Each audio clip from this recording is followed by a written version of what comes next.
ሰላም እንዴት ቆያችሁ ተማሪዎች? ዛሬ በአዲስ ቪዲዮ ተገናኝተናል። አብራችሁን ቆዩ። ለዚህ ቤት አዲስ የሆናችሁ ለዚህ ቻናል አዲስ የሆናችሁ ሰብስክራይብ እያደረጋችሁ ለጓደኞቻችሁም ሼር እንድታደርጉ በአክብሮት እጠይቃችኋለሁ። በዛሬው ቪዲዮአችን ደግሞ ሶሻል ኢሹስ ኢን ኢንፎርሜሽን ሲስተም የሚለውን ኢንፎርሜሽን ቴክኖሎጂ ግሬድ 12 በኒው ካሪኩለም በኢትዮጵያ መጽሐፍ አብረን እንመለከታለን። አብራችሁን ቆዩ። ባለፉት ክላሶቻችን እና ቪዲዮዎቻችን ላይ አንዳንድ ኢሹዎችን ከኤቲክስ አንጻር አንስተን እያወራን ቆይተናል። በዛሬው ቪዲዮአችን ደግሞ ኢንፎርሜሽን ሲስተም ውስጥ ሶሻል ኢሹዎችን ማየት ኢሹዎችን ሶሻሊ ኢንፎርሜሽን ሲስተም አፌክት ሊያደርግልን ወይም ሊያደርግብን ይችላል የሚለውን አንዳንድ ሀሳቦችን አንስተን እንመለከታለን። አብራችሁን ቆዩ። እንደሚታወቀው በዚህ ዘመን ውስጥ እንግዲህ የኢንፎርሜሽን ቴክኖሎጂ ዘመን እንደሆነ ዲጂታል ኤራ እንደሆነ ሁላችንም እናውቃለን። ሁሉም ነገር ደግሞ ጥቅም እንዳለው ጉዳትም ከጀርባው እንዳለ መረዳት ያስፈልጋል። ኢንፎርሜሽን ሲስተም ወይም ቴክኖሎጂ በዚህ በ21ኛ ክፍለ ዘመን ላይ ማይጠቅምበት ኬዝ የለም። ሁሉም ቦታ ላይ ይጠቅመናል። አንዳንድ ደግሞ ኢሹዎች ይኖራሉ። ኢሹዎች ሶሻሊ ኢንቫይሮንመንታሊ ከኤቲክስ አንጻርም አንዳንድ ኢሹዎች ይኖራሉ። እነዚህ ነገሮች ከሶሻል ኢሹዎችን አንድ በአንድ ለማየት እንሞክራለን። ለምሳሌ ኢንፎርሜሽን ወይም ቴክኖሎጂ በዚህ ዘመን ውስጥ ለምሳሌ ለምን አርቲፊሻል ኢንተለጀንስ ላይ አጉመንትድ ሪያሊቲ ላይ በጣም በብዙ መንገድ ልንጠቀም እንችላለን። አርቲፊሻል ኢንተለጀንስ ስንል ምንድነው? ሰው ሰራሽ አስተውሎት ማለት ነው። አጉመንትድ ሪያሊቲ ማለት ደግሞ ምንድነው? ለምሳሌ አሁን የስልክ ካሜራዎቻችን ላይ ስናፕቻት የሚጠቀሙ ሰዎች ወይም ተማሪዎች ልታውቁት ትችላላችሁ። ኤፌክቶቹን በስንቀያይር ምንድነው የሚሆነው? አላር ሌላ ከለር ነው አድ የሚደረጉ የሆነ የግራፊክስ ነገሮች አበባም መነጽር የሆነ የሚያማምሩ ነገሮች ፊታችን ላይ አድ ይደረጋል። ያን ምን እንላለን? አጉመንትድ ሪያሊቲ እንላቸዋለን ማለት። ስለዚህ ይሄ ሁሉ ምንድነው የቴክኖሎጂ ወይም የኢንፎርሜሽን ሲስተም ጥቅም ነው ማለት ነው።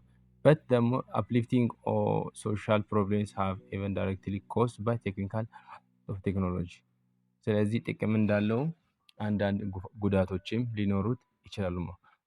አንዳንድ ኔጌቲቭ ጉዳቶችን the following are some negative social issues to consider while using technological service and internet based application። ስለዚህ አሁን እያንዳንዳቸው ከዚህ በታች የምንጠቅሳቸው ምንድናቸው ማለት ነው? ኮንሲደር ማድረግ ያሉብን ነገሮች ናቸው ማለት ነው። ቢኮዝ እኛ ላይ ከሶሻል ላይፍ አንጻር የሚያመጡት ኔጌቲቭ ኢምፓክቶች ሊኖሩ ስለሚችሉ የመጀመሪያው ሶሻል ኢሹ ወይም ኔጌቲቭ ኢምፓክት ኦፍ ቴክኖሎጂ ኤንድ ኢንተርኔት ቤዝድ አፕሊኬሽን ምንድነው? ሶሻላይዜሽን ጋፕ እንላለን ማለት ነው። አንድ ሰው ሶሻላይዜሽን ጋፕ እንዴት አፌክት ያደርገዋል ስንል አሁን በዚህ ዘመን ሁሉም ሰው የራሱ ሆነ ስልክ አለው። በዛን ጊዜ ምንድነው የሚያደርገው? ከሰው ጋር ሶሻል ላይፍ ከሚያወራ ላይፍ ኤክስፒሪየንስ ሼር ከሚደራረግ ውለውን ከሚነጋገር ምንድነው የሚያደርገው ማለት ነው? የራሱን ስልክ አለ። ኦንላይን ገብቶ ኢንተርኔት ይጎረግራል። ቴሌግራም፣ ፌስቡክ፣ ዩቲዩብ፣ ቲክቶክ ይጠቀማል። በዛን ጊዜ ምን ይፈጠራል ማለት ነው? ጋፕ ይፈጠራል ማለት ነው።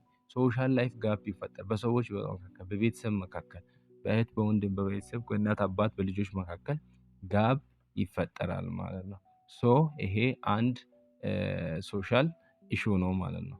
ይሄ እንደዚህ አይነት ነገሮች ደግሞ እኛን እንዳይጎዱን ምን ማድረግ አለብን ማለት ነው? ባላንስ ማድረግ አለብን ማለት ነው። ባላንስ ማድረግ አለብን። ምክንያቱም ናቹራል የሆነ ኢንተራክሽን ዊዝ ፋሚሊ ይቀንስብናል ማለት ነው። ስለዚህ እንደዚህ ቴክኖሎጂዎችን ስንጠቀም ኤሌክትሮኒክ ዲቫይሶችን ስንጠቀም ኢንተርኔት ቤዝድ አፕሊኬሽኖችን ስንጠቀም ሶሻላይዜሽን ጋፕስ እንዳይፈጠር ምን ማድረግ አለብን ማለት ነው? መቀነስ ባላንስ ማድረግ ያስፈልጋል ማለት ነው። ይሄ ደግሞ ሄዶ መጨረሻ ላይ በሶሻል መካከል ያለውን ቦንድ ምን ያደርጋል? ያላላል ማለት ነው። ያላላማ ሁለተኛው ኢሹ ደግሞ ምንድነው? ሳይበር ቡሊንግ ነው። ሳይበር ቡሊንግ ማለት ምን? it is a practice of sending, posting, disseminating unfavorable, hurtful and or malicious content about someone else online ነው። ስለዚህ ሳይበር ቡሊንግ ስንል ምን ማለት ነው? ፕራክቲስ ሴንድ ማድረግ፣ ፖስት ማድረግ፣ ማሰራጨት ስለ የሆነ ሰው ልክ ያልሆነ ነገር ምን ማለት ነው? ልብን የሚሰብር ነገር፣ የሚጎዳን ነገር ስለዛ ሰው ስለ አንድ ሰው ምን ማድረግ ነው? ፖስት ማድረግ ነው።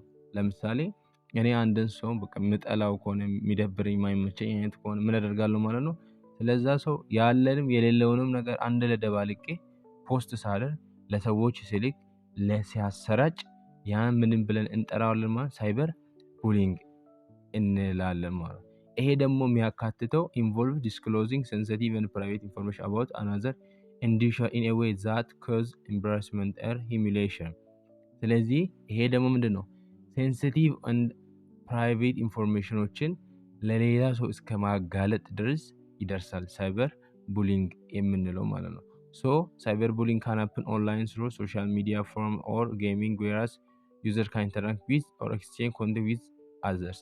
ስለዚህ ሳይበር ቡሊንግ ደግሞ ሶሻል ሚዲያ ላይ ኦንላይን ላይ በተለያዩ ወይም ጌም የምንጫወትበት ቦታ ላይ ሊሆን ይችላል። ወይም ደግሞ ያ ሰውዬ ከሌላ ሰው ጋር ኢንተራክት ወይም ያን ሰውዬ የሚያውቁ ሰዎች ባሉበት ቦታ ስለዛ ሰዎች በማድረግ እንችላለን፣ ዲስክሎዝ ማድረግ እንችላለን። ያ ደግሞ ምንድነው? ሳይበር ቡሊንግ ይባላል። ስለዚህ ስለ አንድ ሰው ፕራይቬት ኢንፎርሜሽን ወይም ሴንሲቲቭ የሆነ ኢንፎርሜሽን ሌሎች ባሉበት ቦታ ዲስክሎዝ ስናደርግ ከዛ ሰው ፍቃድ ውጪ ኔጌቲቭም ሆነ ፖዚቲቭ መልካሙንም ሆነ ክፉን ዲስክሎዝ ስናደርግ ያ ምን እንላለን?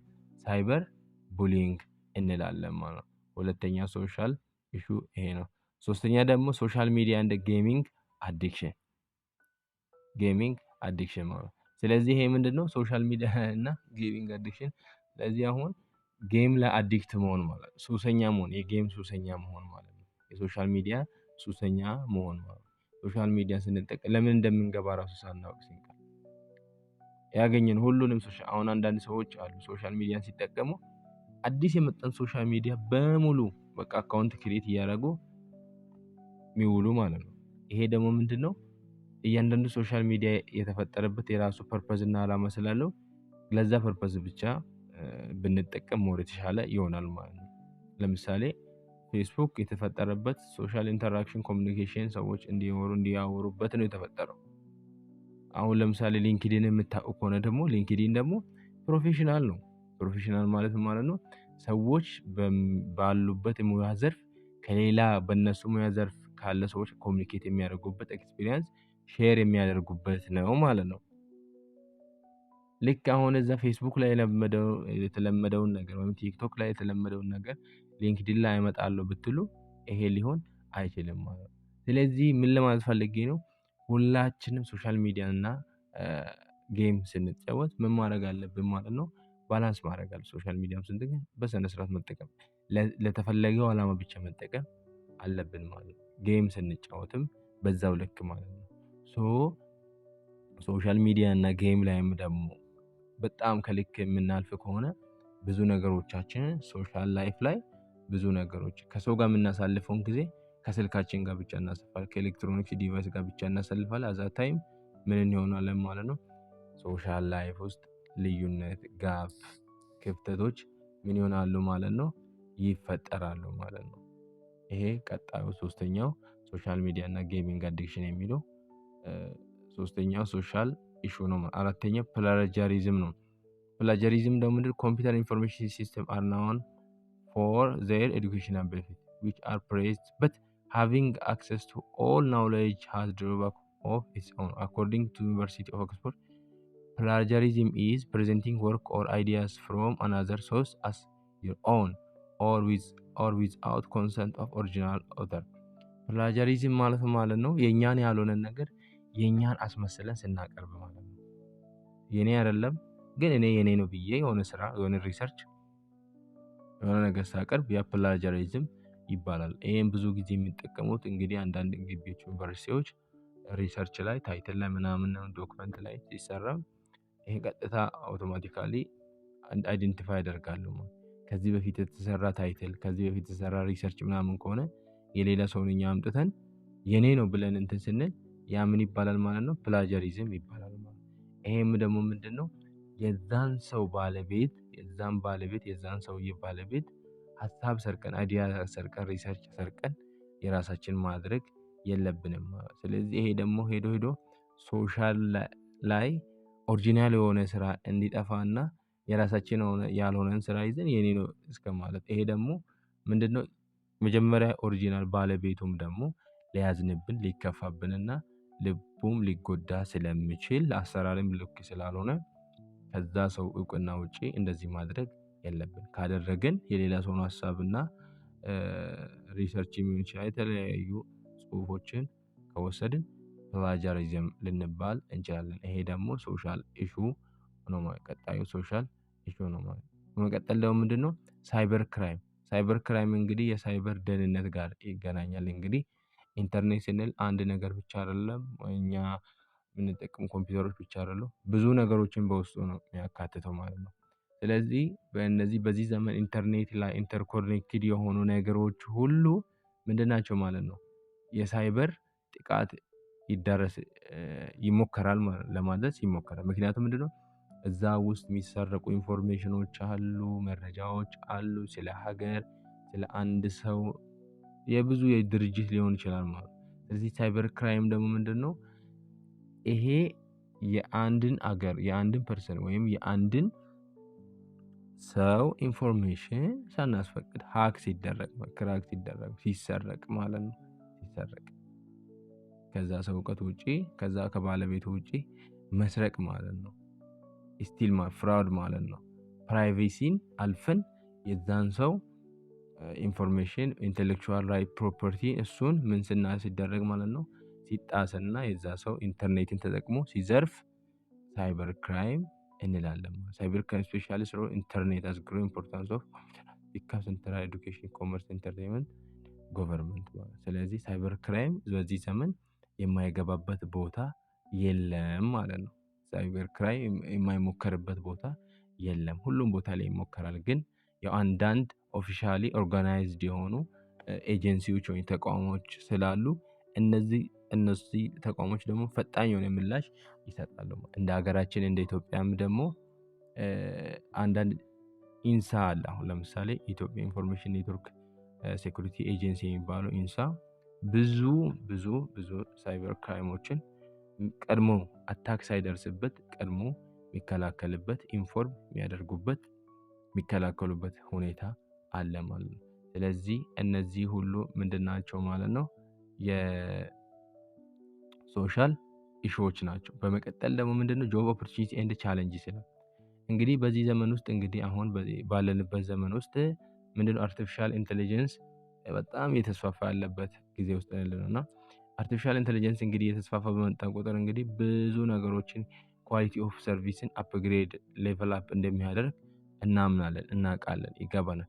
በት ኦን አዘር ሃንድ ደግሞ ምንድነው አውቶሜትድ የሆኑ ሲስተሞች እና በኤአይ የተሞሉ ሲስተሞች የተበለጸጉ የተፈበረኩ ሲስተሞች የበዙ በመጡ ቁጥር ደግሞ ምንድነው ሎስ ኦፍ ጆብስ ሊያመጣ ይችላል።